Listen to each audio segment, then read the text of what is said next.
कैसे हैं आप सब। एक बार फिर से आपका स्वागत है आपके अपने YouTube चैनल फंडामेंटल क्लासेस में। तो जैसे कि आज हम बात करते हैं पॉलिटी की सीरीज़ की।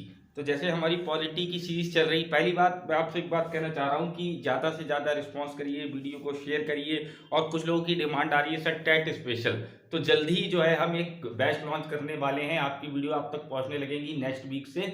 मतलब ये जो आपकी जो तो जनरल कंपटीशन की आपकी तैयारी हो ही रही है, रेलवे एनटीपीसी की, अगले वीक से हमारा एक टारगेट बैच स्टार्ट होगा और फोकस रहेगा स्पेशल टीईटी, अब की बार टीईटी पार।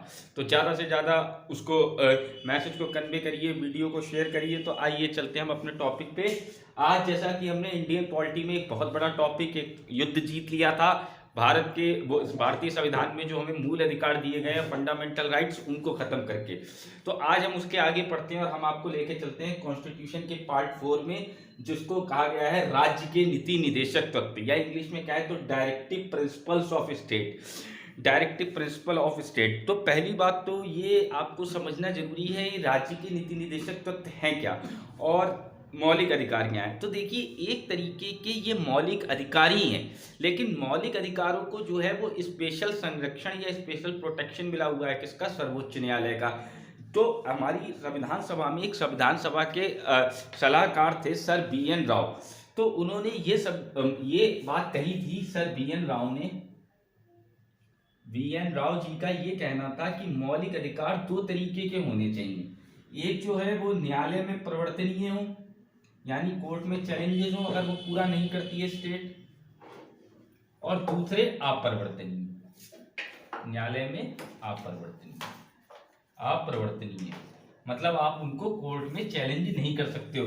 जैसे आपके किसी मौलिक अधिकार का हनन होता है, हमने पिछले क्लास में देखा, तो आप सुप्रीम कोर्ट जो है वो कई तरीके की रिट जारी करती है और आपके अधिकारों की सुरक्षा करती है, लेकिन इनको जो है वो आप उसमें जो है कोर्ट पे चैलेंज नहीं कर सकते हो। तो उन्होंने कहा था कि दो तरीके के मौलिक अधिकार होने चाहिए, एक जो कोर्ट में चैलेंज हो और एक कोर्ट में चैलेंज नहीं हो।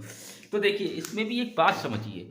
देखिए, जब हमारा संविधान बना तो राज्य के कुछ दायित्व थे अपने नागरिकों के प्रति, अपने जनता के प्रति, कि उनके लिए जो कानून बनाए, नीतियां बनाए, वो किस तरीके से बनाए। तो क्या होता है कि जैसे कुछ चीजें जो होती हैं वो संसाधन के हिसाब से डिसाइड होती है। जिस हिसाब से हमारी इकोनॉमी बेहतर होगी, सारी चीजें बेहतर होंगी, हम विकासशील से विकसित की ओर बनेंगे, तो कभी ना कभी जो हमारे राज्य के सारे नीति निदेशक तत्व हैं वो भी मौलिक अधिकारी बन जाएंगे। जैसे कि आप देखिए, एक मैंने आपको पढ़ाया था अनुच्छेद 21 से आर्टिकल 21A, तो जिसमें RT एक्ट के बारे में हमने जाना था, 6 से 14 वर्ष के बच्चों की निःशुल्क शिक्षा की व्यवस्था। तो पहले ये राज्य का नीति निदेशक तत्व ही था आर्टिकल 45, उसको वहां से हटाकर मौलिक अधिकार बना दिया गया 21A। पहले वो कहा था आर्टिकल 45 में, उसके बाद वो उसको मौलिक अधिकार बना दिया गया आर्टिकल 21A। तो मतलब उन्होंने ये कहा था कि जिस हिसाब से राज्य ग्रो होता जाएगा, स्टेट ग्रो होता जाएगा, तो उस तरीके से राज्य के पास जिस तरीके से संसाधन हो जाए, तो राज्य का ये कर्तव्य बनता है कि उन चीजों को, उन सुविधाओं को, उन कानून या नीतियों को जनता तक लेकर आए। तो ये तो बात हो गई क्या होते हैं राज्य के नीति निदेशक तत्व। तो क्या होते हैं कि वो राज्य के नीति निदेशक तत्व वो इम्पोर्टेंट या वो बातें हैं संविधान निर्माताओं ने जो रखी थी कि राज्य का ये दायित्व हो, राज्य का दायित्व है कि वो जनता के लिए जो भी कानून या नीतियां बनाए तो वो किस तरीके से हो जिससे जनता का सर्वोपरि विकास हो या सर्वांगीण विकास हो। तो ये तो बात हो गई थोड़ी सी स्टार्टिंग की राज्य के नीति निदेशक तत्व और क्या है और मौलिक अधिकार क्या है। लगभग एक तरीके से आगे चल के जो है ये राज्य का दायित्व है कि इनके बेसिस पे ही, जैसे आप कहते हैं ना कि राज्य को ऐसा करना चाहिए था, हमारे संविधान निर्माताओं का ऐसा कहना था, तो राज्य का ये दायित्व बनता है जनता को वो सुविधाएं दे जिस तरीके से उस पर संसाधन जुटते रहे और हमारा देश ग्रो करता रहे। तो देखिए, तो राज्य के नीति निदेशक तब हैं कहाँ और कौन से अनुच्छेद से कहां तक है।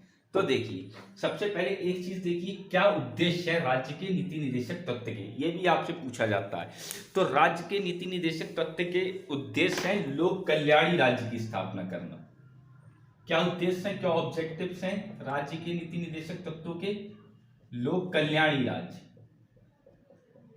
मतलब ऐसा राज्य बने जिसमें सभी लोगों का कल्याण हो। दूसरा क्या उद्देश्य था, सामाजिक एवं आर्थिक न्याय मिले सबको,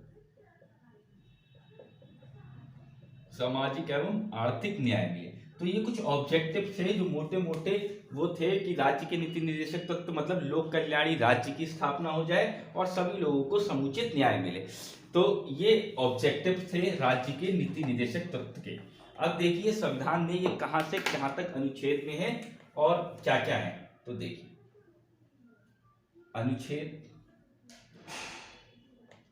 36 से लेके 51 तक जो है वो राज्य के नीति निर्देशक तत्व है। तो एक दो वीडियो में हम इस टॉपिक को कवर करेंगे। जैसे यहाँ पर आप देख रहे हैं 36 से लेके 51 है कुछ राज्य के नीति निर्देशक तत्व मैं आपको इसमें बताऊंगा, फिर हमारा पार्ट 2 आएगा, बाकी बची हुई चीजें उस पार्ट में कवर होंगी। अब देखिए यहाँ पर उससे पढ़ने से पहले अनुच्छेद शुरू करने से पहले एक बात समझिए, एक क्वेश्चन आता है ऑब्जेक्टिव, जो राज्य के नीति निर्देशक तत्व हैं वो विचारधारा के आधार पर 3 टाइप के हैं। तो आपको ये क्वेश्चन भी पूछा जाता है राज्य के नीति निर्देशक तत्वों से, गांधीवादी, समाजवादी और उदारवादी। कौन कौन से हैं? अगर आपसे पूछा जाए राज्य के नीति निर्देशक तत्वों को कितने वर्ग हैं या किस कैटेगरी में रखा गया है, गांधीवादी, समाजवादी और उदारवादी। अब जैसे जैसे मैं आगे आपको पढ़ाऊंगा तो मैं आपको बताऊंगा कौन सा गांधी की विचारधारा पर आधारित है, कौन सा सामाजिक रूप से आधारित है और कौन से उदारवादी राज्य के नीति निर्देशक तत्व हैं। तो आपका क्वेश्चन इससे ऐसा भी बनता है कि पर्टिकुलर उसने कोई राज्य का नीति निर्देशक तत्व आपको दे दिया, अनुच्छेद नहीं पूछा, उसने पूछा ये गांधीवादी है, समाजवादी है या उदारवादी है, कैसा है राज्य का नीति निर्देशक तत्व या डायरेक्टिव प्रिंसिपल। तो आइए आज हम स्टार्टिंग करते हैं पहले अनुच्छेद से, मतलब आर्टिकल 36 से। तो देखिए आर्टिकल जो हमारा अनुच्छेद 36 है वो तो वही है जो मौलिक अधिकारों में कौन सा था, आर्टिकल 12 मतलब राज्य की परिभाषा।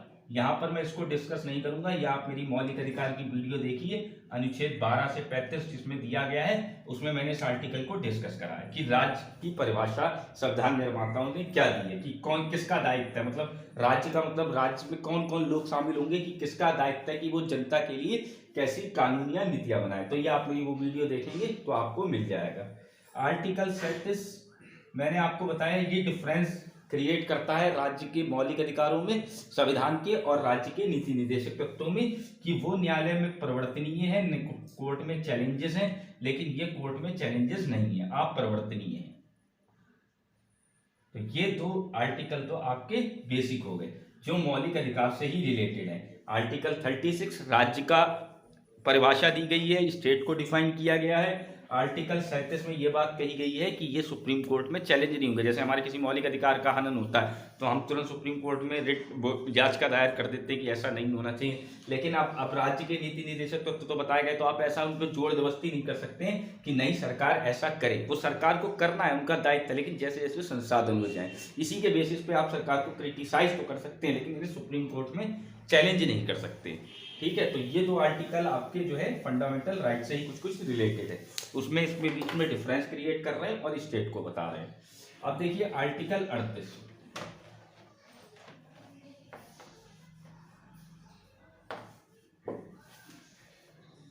आर्टिकल 38 कहता है सामाजिक, आर्थिक, राजनीतिक न्याय।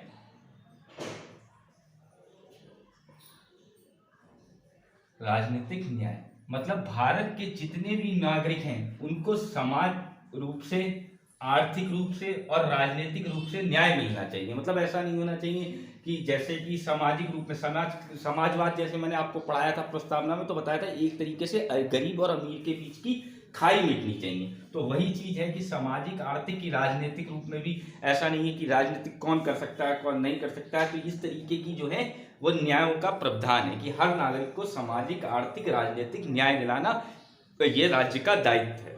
अब देखिए आर्टिकल 39 संसाधनों का उचित वितरण।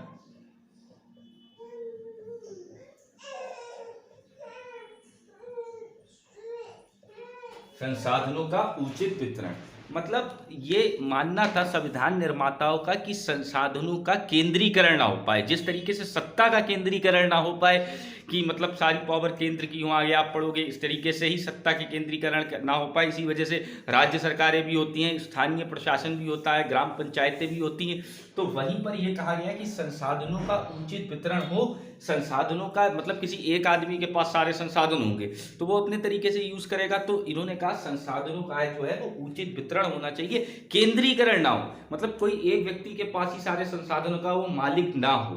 तो यहाँ पर ये बात हमारे संविधान निर्माताओं ने कही थी कि जिससे जो है आगे दिक्कत नहीं आएंगी। इसी के बेसिस पे आप इकोनॉमिक्स में पढ़ेंगे पब्लिक सेक्टर क्या होता है, प्राइवेट सेक्टर क्या होता है, वो सारी चीजें कि किसी का निजी स्वामित्व होता है लेकिन सब चीज़ों पर सार्वजनिक स्वामित्व, कुछ चीज़ों का गवर्नमेंट मालिक होती है जिसको सार्वजनिक बोलते हैं। तो वहाँ पर यही चीज़ कही गई है कि संसाधनों का उचित वितरण हो। यहीं पर एक आर्टिकल है 39A, ये निःशुल्क कानून की व्यवस्था। यहीं पर एक आर्टिकल जोड़ा गया है 39A, संसाधनों का उचित वितरण के साथ कि निःशुल्क कानून की व्यवस्था हो।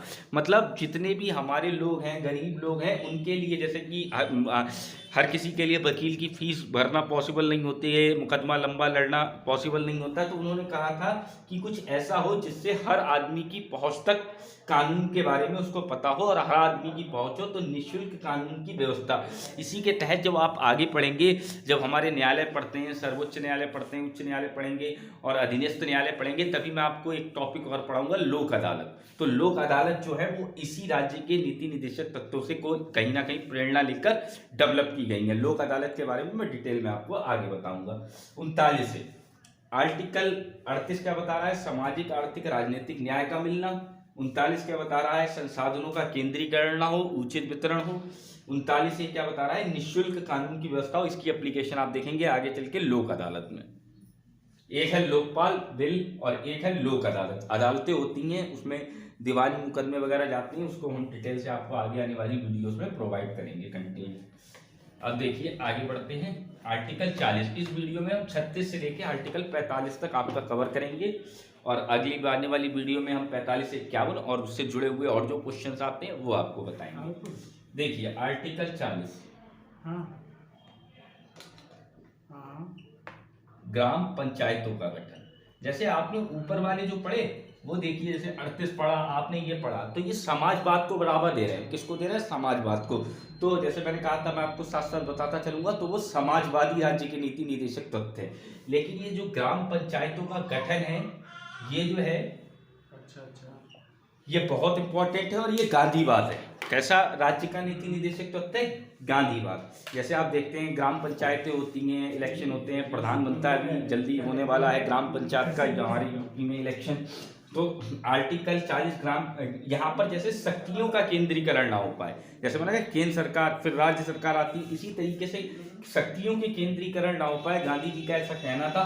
तो इसी बेसिस पर जो है ग्राम पंचायतें बनाई जाती हैं कि ग्राम पंचायतों की भी कुछ स्पेशल पावर्स होती हैं। और एक चीज ध्यान रखिए, जो यहाँ पर क्वेश्चन पूछा जाता है, 73वें संविधान संशोधन, 73वें संविधान संशोधन 73 कॉन्स्टिट्यूशनल अमेंडमेंट 1993 के थ्रू इसको अनिवार्य कर दिया गया है। क्या कर दिया गया है, मैंडेटरी कर दिया गया है कि ग्राम पंचायतों का गठन जो है वो अनिवार्य है। तभी आप देखिए प्रधानी के इलेक्शन होते हैं। तो आपको इससे ये पूछा जाता है कि कौन सा अनुच्छेद 73वें संविधान संशोधन में अनिवार्य किया गया, कौन सा राज्य का नीति निर्देशक तत्व। तो इसको बहुत ध्यान से आपको ध्यान रखना है, कौन सा अनुच्छेद था, 40, और ये कैसा है, गांधीवादी, और इसको 73वें संविधान संशोधन के थ्रू अनिवार्य कर दिया गया है।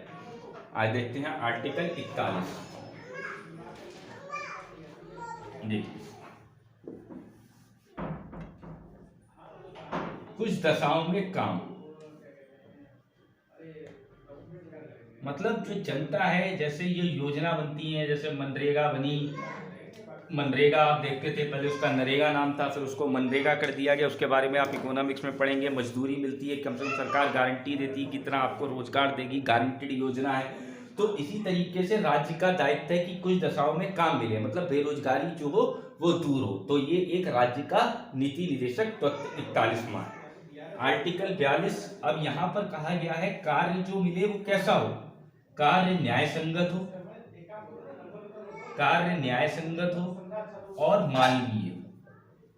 मतलब ऐसा काम ना हो कि जो अमानवीय हो या दिक्कत क्रिएट हो। जैसे मैंने आपको जब मौलिक अधिकार में आर्टिकल शोषण के विरुद्ध बता रहा था तो मैंने वहाँ पर भी बताया था कि जो है आप दास्ता नहीं करा सकते हो, आप बच्चों से काम नहीं करा सकते हो। तो यही सारी चीज़ें संविधान निर्माताओं ने एक एक बात का ध्यान रखा है। जब हमारा इंडियन कॉन्स्टिट्यूशन बनाया है, इसको बहुत समझिए कि इस पर बहुत रिसर्च करनी पड़ी होगी कि उसको बनाने के लिए कि इतने पॉइंट आप सोच भी नहीं सकते हो। उन्होंने बारीकी से एक एक पॉइंट सोचा था। हम लोग अब अगर वीडियो आपको अच्छी लग रही हो तो इसको लाइक और सब्सक्राइब और शेयर ज़्यादा से ज़्यादा जरूर कर दीजिए करिए कि जिससे कि हमारा भी एनर्जी भरपूर बनी रहे और बढ़ती रहे आपके लिए कुछ अच्छा करने के लिए। तो देखिए आर्टिकल 42 कार्य न्याय संगत हो और मानवीय हो। ठीक है। आर्टिकल 43 ये कहता है कि कुटीर उद्योगों को बढ़ावा मिले और मजदूरी मिले। देखिए ऐसा नहीं है आप किसी से बेकार मतलब बिना पैसे के, बिना उसको पेमेंट करे, बिना वेजेस के काम दे दें। तो आर्टिकल 41, 42, 43 देखिए कैसे रिलेटेड है, समाज बात को कैसे रिलेटेड कर रहा है कि कुछ दशाओं में सबके पास काम हो, बेरोजगारी ना हो और वो भी कार्य न्याय संगत हो, मानवीय हो। मतलब आप किसी से वैश्यावृत्ति नहीं करा सकते, दास्ता नहीं करा सकते, जो इसीलिए उसको मौलिक अधिकार भी उससे रिलेटेड बना है, शोषण के विरुद्ध अधिकार। इसी तरीके से उसको कुछ ना कुछ निर्वाह मजदूरी मिले, कुटीर उद्योग को बढ़ावा मिले। तो इस तरीके की इकोनॉमिक्स में आप पढ़ेंगे लघु उद्योग, कुटीर उद्योग, ये सब जो चीजें आप पढ़ेंगे वहां पर। तो कुछ दशाओं में काम मिले, कार्य न्याय संगत, मानवीय हो, कुटीर उद्योग मिले, निर्वाह मजदूरी मिले। आर्टिकल 44 जो काफी चर्चा में रहता है, 4